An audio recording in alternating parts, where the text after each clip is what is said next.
నేను లోకమును జయించి ఉన్నాను అన్నాడు. దేవునికి స్తోత్రం కలుగును గాక. మన యేసయ్య ఏం చేశాడు చెప్పండి?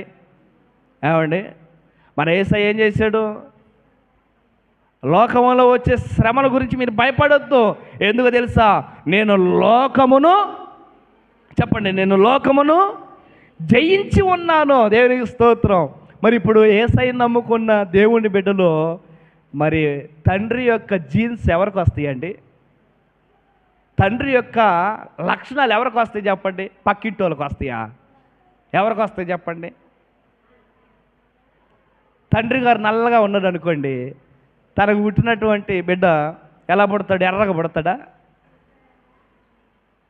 తర్వాత చూడంగానే పుట్టిన వెంటనే అప్పుడు హాస్పిటల్లో ఎవరు పోలిక? అమ్మ పోలిక, నాన్న పోలిక అనరు? చెప్పండి. అంటే ఏమని అనుకుంటారు చెప్పండి? పట్టుకొని ముక్కు అంతా కూడా తండ్రిదే అలా అనరు?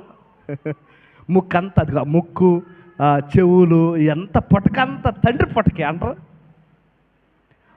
మన పరమ తండ్రి అయిన దేవుని యొక్క గుణగణాలు, లక్షణాలు, మన తండ్రి లోకాన్ని జయించాడు. ఏమండి వినండి, మన తండ్రి, పరమ తండ్రి అయినటువంటి దేవుడు లోకాన్ని జయించాడు కదా.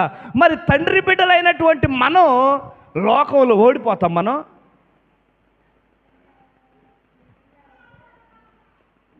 ఒక్కరు కూడా చెప్పట్లేదు. ఎందుకు ఓడిపోతాం పాస్టర్ గారు? తండ్రి మనల్ని ఓడిపోనిస్తాడా? ఓడిపోనిస్తాడండి మన తండ్రి.